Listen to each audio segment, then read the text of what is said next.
Hey guys, it's Bailey and welcome back to the channel. Thanks so much for tuning in for what's going to be a walkthrough, review, and demo of everything that comes inside the Sephora Favorites Extravagant Eyes collection. I was, as one does, perusing the Sephora website, looking in the What's New section, and I came across this guy, and at first I thought these kinds of sets, basically it's a set that includes pre-existing products from various brands Sephora sells and clusters them into one complete set. This set happens to fall under like the eyes category. It could create a beautiful look, but they also have skincare sets. I've seen nude lip sets, best of mascara sets, I'm sure. I used to think these only happened around the holidays though, but I feel like more and more I've been seeing them year round. That's kind of off topic, but basically came across this recently and I've never got one of these before, but this one really struck my interest, caught my eye, namely because of how many full-size products, like what a good deal this is, how many full-size products are in here. Specifically the Huda Beauty lashes. I am not an everyday lash wearer, but I have seen these, who hasn't, on Instagram, and lots of other people here on YouTube using them in tutorials. They just look so beautiful, but as someone who's not an everyday lash wearer, I might throw them on in a video if I feel like it takes the look up to the next level. I don't feel like I can spend $20 on a set of lashes that I'm only going to wear very, very occasionally. So I figured this guy in total retails for $42. These lashes alone retail for $20, and then there are 4 other full-size products in here, none of which retail for under $20, maybe even $25 a piece. So just with that, it more than pays for the cost of this whole set. Like, I couldn't get over what a good value it is. I'm trying products that I know I love, or I'm getting products I know I love. We'll talk about those later, as well as trying some new products to me. So basically that's why I got it. Now I'm just here to kind of walk you through it all. You'll see me apply the look that I'm wearing today and give you my thoughts on everything inside. So let's go ahead and get to it. So in case you didn't get a good look before, as I was kind of waving it around madly in the intro, this is what the box looks like. Pretty standard. Hello hollow on the corners. Absolutely love that. But then you get inside and everything is suspended neatly in a kind of, you know, plastic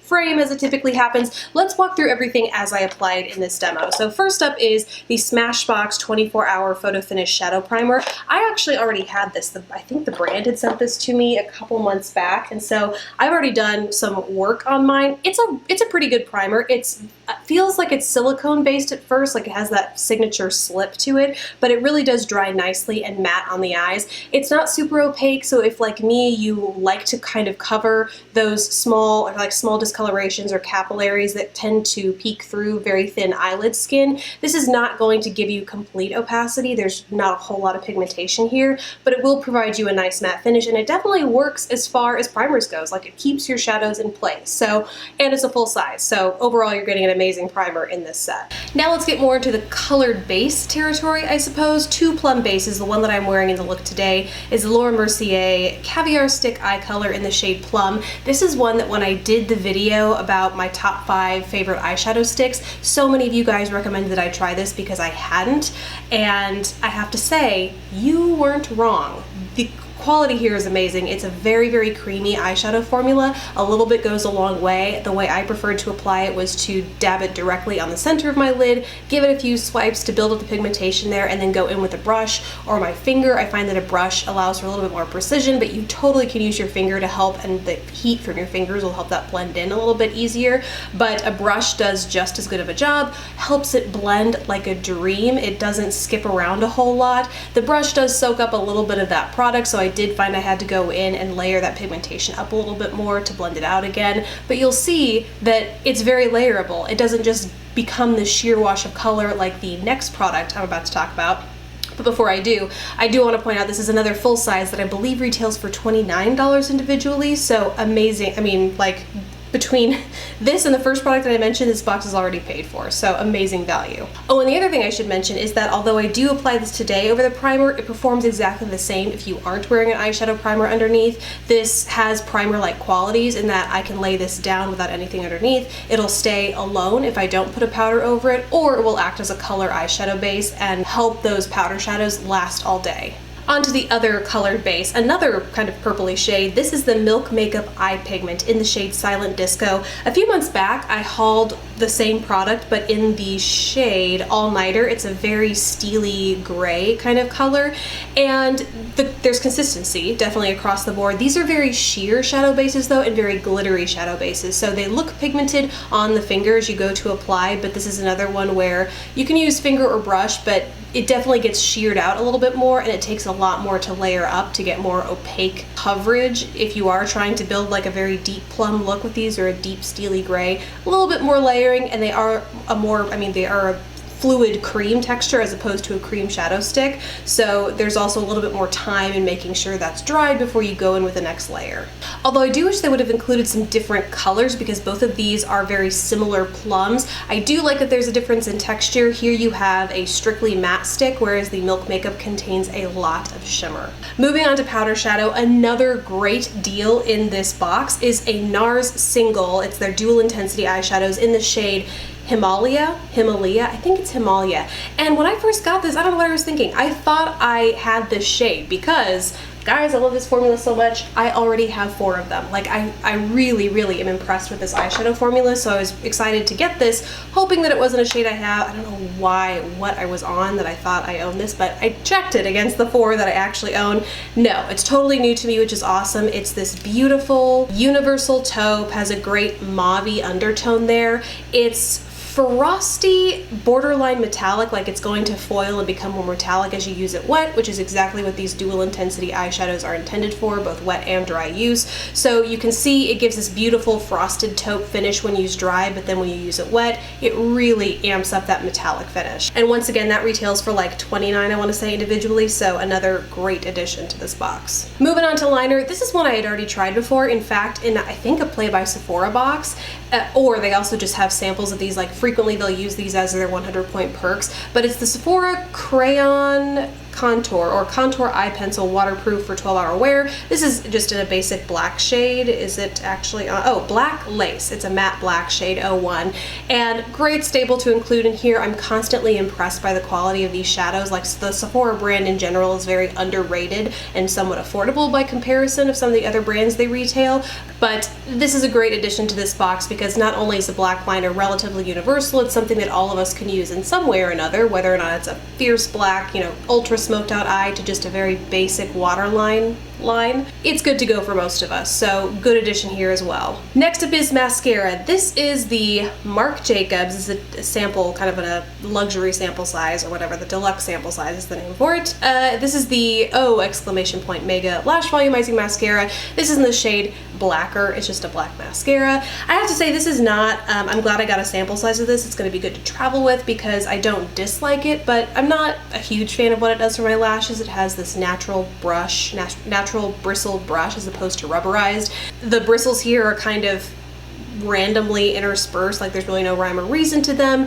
It's relatively fluffy, and so I feel like it doesn't apply as much product as I typically like. Normally I like to apply product liberally and then work it out through my lashes. I find that's how I personally am able to build maximum volume and length, which is what I'm always looking for in a mascara, and this one just takes forever and ever to get my lashes to where I like them. So it's a good formula. It lasts, it doesn't flake or anything like that on me, but it's just not my favorite. Next is another full-size product, and another one that I like receiving in these kinds of kits because it's not necessarily something I want to pay full price for, because once again, I'm not going to wear it on a daily basis. It's the Heavy Metal Glitter Liner for Urban Decay. This is in the shade Midnight Cowboy, so it's a beautiful classic gold. I think it's going to be very, as wearable as a glitter can be for people. It's not like some hot purple or, blue, something like that. It's a good starter shade. It glitters as far as I'm concerned. And so I just think it's a really nice addition to this, because as the holidays are coming, you might want to wear something special for New Year's, but not necessarily spend the full $20 on one product to do it. As far as quality goes, it's a really I was impressed with how dense the glitter is. It has a liner tip, so I have it lining my eyes today. I've actually worn it a couple times like that, but I've seen people use them as glitter bases where they go over their entire lid and then dab a separate glitter on top of it. But I'm just really impressed with having as narrow a brush as this is for a liner brush. It comes off, like the glitter density comes off really rich with just one swipe. So that is that guy, and then last but certainly not least are the Huda Beauty lashes. The kind you get in here is Samantha No. 7, and I think this is the only number or like style I've seen from her, but it's the one I wanted because it's a mix of these long fluttery lashes with shorter, more voluminous, like thicker lashes kind of interspersed in between. I find that that's what looks most natural. I mean, let's get real, this doesn't look natural, but it definitely doesn't look like your lashes are gonna make you fly off somewhere because they're like so huge and voluminous and fake looking. These definitely amp up the drama without being super overt about the fact that they're false lashes. Well, I don't even know if that makes any sense, but you know what I mean. The other thing, I love this. I will never stop loving this whole thing. I love it. Anytime something like that flashes across my Instagram feed, like, I think it's just such a cute and clever packaging idea, but it does set unrealistic expectations because my eyes are not that beautiful. But as far as the lashes themselves go, they're very nice. Their length is, they're actually pretty long. They're one of those where if I look up or I have my eyes too widely, I can feel them brush up against like right underneath my eyebrow, just to give you a gauge of how long these are. Pretty stinking long, so it doesn't bother me, but I'm not, if that's something that bothers you, something to take into account. The lash band is also pretty thick. I am one that I used when I was first starting to wear lashes. A thick lash band would really irritate my eyes. I couldn't wear false lashes for extended periods of time because my eyes would just become so watery and irritated. I'd want to rip them off. And so when I first saw these, I understood why they were thick because these are very dense, voluminous lashes, but I thought, I wonder how comfortable these are going to be. The lash bands themselves are naturally very curved, so you don't have to work with them a whole lot to get them to fit the natural curvature of your eye. That I think helps a lot because having a really rigid lash is just going to put that extra unnecessary stress on your upper lash line. And so it's nice that those are kind of shaped, and I think that's what has helped them wear so well on me. Typically I get lashes with an ultra thin those clear lash bands, which I'm not sure if it's as a result of it, but it just so happens that most of them can't be as dense because there's less for the lashes to adhere to. So I'm happy to say that I think I have found some big, thick drama-rama lashes that I can wear that won't irritate my eyes. So that's it from me, guys. Really hoped you enjoyed going through this box. This is actually a small part of a larger Sephora haul because whoever buys just one thing at Sephora? Not me, never. So I will have a separate Sephora haul, whether it's already up or it will be up soon. Keep an eye out for that, or I'll link it somewhere here or in the description bar below. Let me know if you guys have been hauling anything lately, what's new, or if you're just like repurchasing solid staples. Let me know in the comments below. But besides that, thank you so much for watching. Please don't forget to subscribe if you haven't already, and I will catch you in the next video. Bye, guys.